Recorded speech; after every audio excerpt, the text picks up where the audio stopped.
Hi everybody and a warm greeting to all.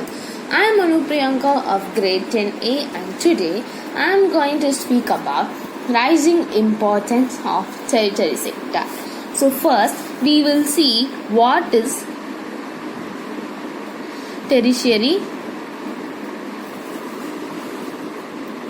sector. So tertiary sectors helps in the development of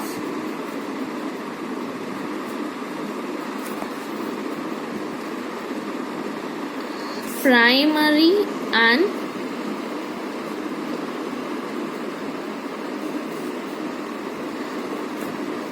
secondary sectors. So they provide aid support for the production process,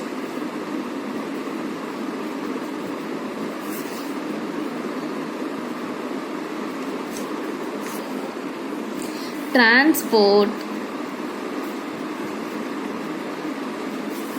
storage, services,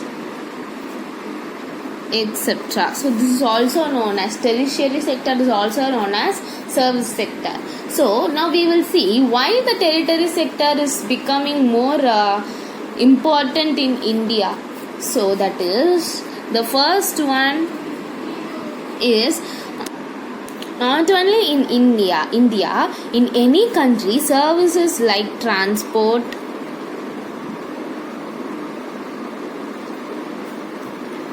bank, insurance, educational institutions, medical institutions and centers. So all these services are very important. So the services produced by the tertiary sector. So this is one thing, they are becoming more important. And the another one thing is, so the development of agriculture and industry lead to the development of services, so such as trade, transport, storages and etc.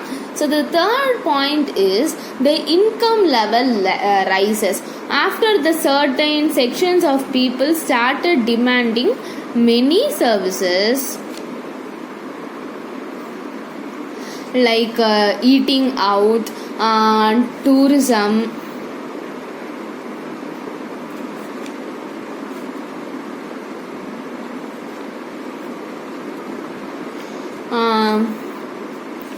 private hospitals,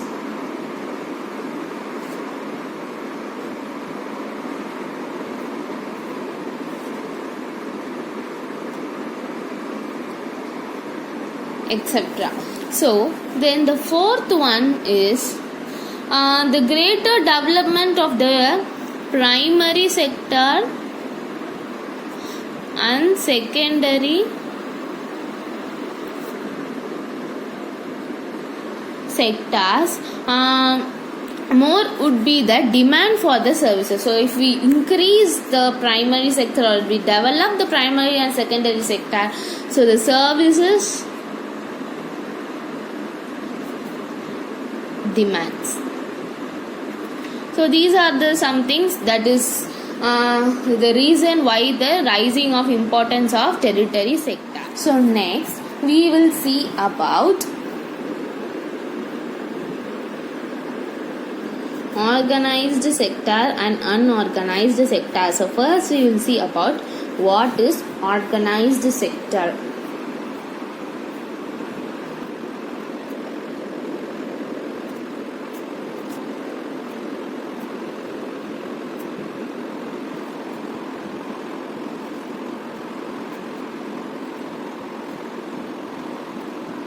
It is a sector that covers those enterprises or places of work where the terms of employments are regular. So they are registered by the government and have to follow the rules and regulations. So which given various laws such as Factory Acts, Minimum Wages Acts, Payments of Guarantee Acts, Shops and Establishment Acts, etc. So do you all know why it is called, first of all, organized sector? It is called organized sector because it has some formal process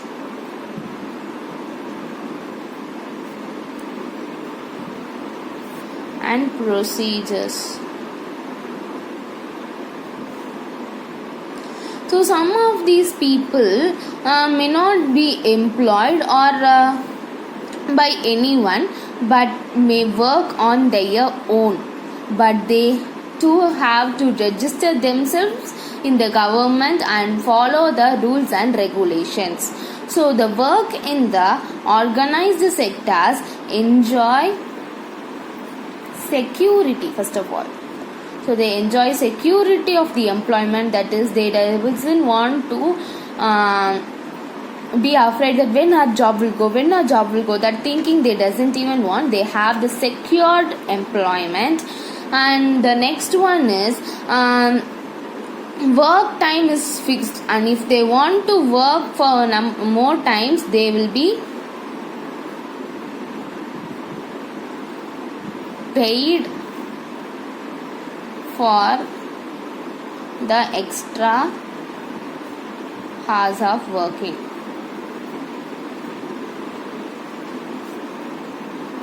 So next, that is they also have several another benefits from their employers, that is they get paid leave, that is if they are leave or they are coming to the work, they will be paid for their workment.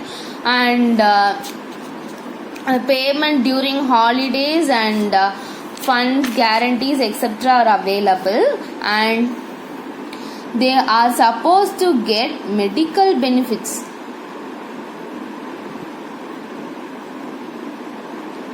Supposed to get many medical benefits, and under the law, the factory management has to ensure the facility and they of clean and safe drinking water. So this is more than enough for a person. And the another one thing is they have a clean environment. So these are the things that the organized sector peoples enjoy. So next we will see about the unorganized sector. So the word itself will be seeing un means, so it's directly opposite to the organized sector. So it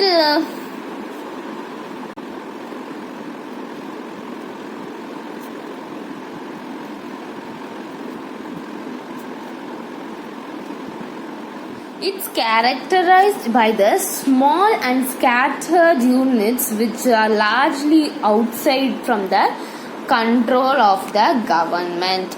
So that is, the government doesn't take they doesn't say anything for this, and government is not responsible for these workers, and they doesn't secure leave, paid leave or etc. So their rules they have rules and regulations, but they doesn't follow, and the jobs are not secured.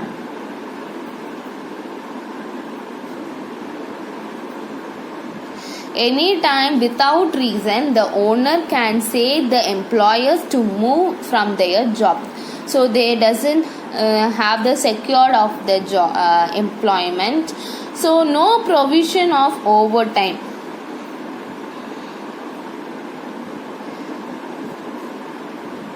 So if they doesn't have fixed hours of working, so if they work more than the time that is given also, they doesn't paid for it. And if they are taking leave for the holidays, or some sickness has happened, no paid leaves.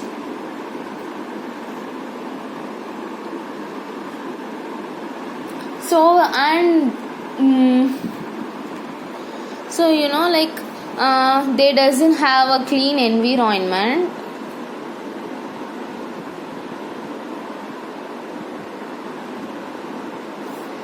Wages are low. If they are working also, their wages is not proper. So the main example is farming